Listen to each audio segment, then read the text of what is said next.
In 1845, Britain sent 129 of its best men into the Arctic, with enough food for 3 years, 2 of the most advanced ships ever built, and absolute confidence they would find the Northwest Passage. None of them came back. For 170 years, the full story stayed buried under Arctic ice. Then, in 2014, one of the ships turned up on the seafloor. Then the second one. And what the wrecks confirmed, combined with the bones researchers had already found on the ice, painted a picture so dark that the British government had spent a century and a half hoping nobody would look too closely. Lead poisoning, starvation, and at the very end, men eating each other just to survive one more day in temperatures that were killing them anyway. This is what actually happened to the Franklin expedition. Sir John Franklin was 59 years old when the British Navy gave him command of the expedition. He wasn't the first choice, he was the fourth. 3 other commanders turned the assignment down before it landed on Franklin's desk, which is a detail the official history tends to skip over. The mission was the Northwest Passage, the sea route through the Canadian Arctic connecting the Atlantic to the Pacific. Finding it would cut thousands of miles off trade routes between Europe and Asia. Britain had been trying to crack it for decades. Franklin had already done 2 previous Arctic expeditions and survived both, barely. They gave him 2 ships, HMS Erebus and HMS Terror. Both had been reinforced for ice, iron-plated hulls, steam engines to push through frozen water, enough coal to run for 12 days at full steam. They were the most technologically advanced polar vessels Britain had ever built. They loaded 129 men, 3 years of food supplies, 1,200 books for the ship's libraries, a hand organ, fine china, and enough silverware for formal dinners. The Navy expected this to be difficult, but survivable. The men expected to be home within 2 years. They sailed from England on May 19, 1845. 2 whaling ships spotted them in late July in Baffin Bay, waiting for the ice to clear enough to push west. That was the last confirmed sighting of any of them alive. Here's where the story starts breaking apart in ways nobody anticipated. The expedition's food supply was tinned. Canned provisions, 8,000 tins of meat, soup, and vegetables, supplied by a company called Stephen Goldner, who had won the Navy contract just months before departure. The contract was awarded fast, the timeline was rushed, and Goldner's factory used a sealing method that pumped lead solder along the inside seams of every tin. Lead solder, directly in contact with the food, for 3 years. When researchers began examining the bones of expedition members found on King William Island decades later, the lead levels they found were catastrophic. Some remains showed lead concentrations 10 times what would be considered dangerous today. Not slightly elevated, not concerning, 10 times the threshold for serious neurological damage. At those levels, the symptoms are specific and brutal. Confusion, paranoia, fatigue so severe that basic decision-making becomes impossible, coordination problems, in the final stages, complete cognitive collapse. Think about what that means for 129 men trying to navigate one of the most unforgiving environments on Earth.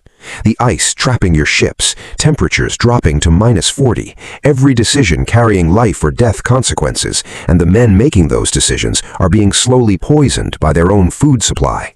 The tinned food was supposed to keep them alive. It was killing them from the inside while they ate it. The expedition wintered at Beechey Island in 1845-46. 3 men died that first winter and were buried on the island. Their graves were found in 1850, and the bodies were so well preserved by the permafrost that researchers examined them in the 1980s. The lead levels in those 3 men were already dangerously high after just 1 winter. In 1846, the ships pushed south through Victoria Strait and became trapped in the ice off the northwest coast of King William Island. They never got free. The ice held them for 19 months. Franklin himself died on June 11, 1847. The official cause was never confirmed. He was 61. He'd been eating the same lead-contaminated food as everyone else for 2 years, and he was trapped on a ship going nowhere in the Arctic. 23 other men had already died by that point. On April 22, 1848, the surviving officers made the decision to abandon the ships. 105 men were still alive. They left a note in a cairn on King William Island, the only written record ever recovered from the expedition. It said they were abandoning Erebus and Terror and marching south toward the Back River, hoping to reach a Hudson's Bay Company outpost hundreds of miles away. 105 men walked off the ships onto the ice. None of them made it. The evidence for what happened next came slowly, across decades, pieced together from Inuit testimony, bone fragments, and forensic analysis. The Inuit people who lived in the region encountered the survivors. Multiple Inuit accounts collected by researcher John Ray in 1854 described groups of white men moving across the ice, clearly starving, pulling boats on sledges, some already dead in their tracks. One account described a group of around 40 men who had collapsed and died together, their camp still standing around them. The bones told the rest of the story. Researchers examining skeletal remains found on King William Island found cut marks, specific, deliberate cut marks in patterns that forensic anthropologists recognize immediately, the same patterns left when meat is being removed from bone. Marks at the joints, marks along the long bones of the legs and arms, marks that indicated the bones had been processed, the marrow extracted. These weren't animal marks, they weren't accidental damage, they were the marks left by men with knives, doing what men do when they are starving to death and there is nothing left. The cannibalism wasn't a rumor, it was written in the bones. And it wasn't the act of men who had lost their minds, at least not entirely. It was a rational response to an impossible situation. Starving, poisoned, freezing, hundreds of miles from help. They did what they had to do.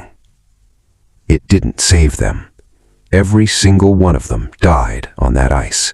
For 166 years, the ships were gone. Searches had found the graves at Beechey Island, the cairn note, the bones on King William Island. But Erebus and Terror themselves had vanished under the Arctic ice and stayed there. In September 2014, a Canadian research expedition scanning the seafloor of Victoria Strait found HMS Erebus. Sitting upright on the bottom, remarkably intact in about 36 feet of water. The hull was whole, portholes still in place. The ship had gone down slowly enough that it had settled rather than shattered. 2 years later, in 2016, HMS Terror was found in Terror Bay, a location the Inuit had been pointing researchers toward for years, a detail that embarrassed several generations of Arctic historians who hadn't listened closely enough. Terror was in even better condition than Erebus, sealed hatches, cabins intact, personal belongings still in place, a ship so well preserved that divers found the glass in the windows unbroken. What the wrecks confirmed changed the timeline researchers had assumed for 170 years. Terror's condition specifically, hatches closed, everything orderly, suggested she hadn't been abandoned in chaos. Someone had gone back. After the men left the ships in April 1848 and started dying on the ice, some survivors apparently returned to Terror, sailed her or drifted her south into Terror Bay and scuttled her deliberately, or tried to sail her further and failed. The ships rewrote the story. The men hadn't simply walked off and died. Some of them had fought longer and harder than anyone knew. The Franklin expedition is the most studied disaster in Arctic history, and it still doesn't have clean answers. The lead poisoning theory is accepted by most researchers, but not universally. Some argue the lead levels found in the bones came from other sources. The ship's water distillation systems also used lead components, and the men had been living in a lead-heavy environment for years before the tinned food became the primary issue. The cannibalism is documented, but the scale isn't known. The bones found represent a fraction of the 105 men who left the ships. Most of them are still out there somewhere under the Arctic permafrost or seafloor, and every few years a new fragment turns up that adds another detail to a picture that keeps getting darker the clearer it becomes. The ships themselves are still being excavated. Parks Canada runs annual diving expeditions to both wrecks. They've recovered personal items, navigational equipment, food stores. In 2019, divers found the ship's bell from Erebus still mounted in place, engraved with the year 1845. In 2022, they found Franklin's own desk still in his cabin 177 years after he sailed out of England. The Arctic preserved everything. The ice that killed 129 men also kept their story intact, waiting for someone to come and read it. The British Navy spent years after the expedition disappeared sending rescue missions that found nothing, then spent years after that managing the story. When John Ray came back in 1854 with Inuit testimony describing starving men and evidence of cannibalism, the Navy's response was to attack his credibility. Charles Dickens wrote 2 articles arguing the Inuit accounts couldn't be trusted. The official position was that Franklin's men had died as heroes, not as starving people eating each other on the ice. That version held for over a century. The bones said otherwise. The ships said otherwise. Every piece of forensic evidence pulled out of the Arctic over the last 40 years said otherwise.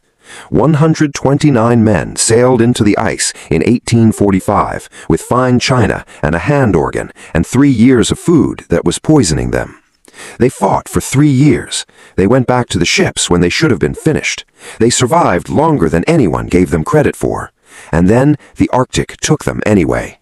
The last of them died somewhere between King William Island and the Back River, in temperatures that froze the ground solid enough to preserve their bones for 170 years. Nobody came in time. Nobody was close. The British government knew something went wrong before the public did. Drop a number in the comments. 1 if you think the lead poisoning killed them first. 2 if you think the ice did. 3 if you think the Navy knew and sent them anyway. If you want the next one, subscribe. The channel is Unsealed History.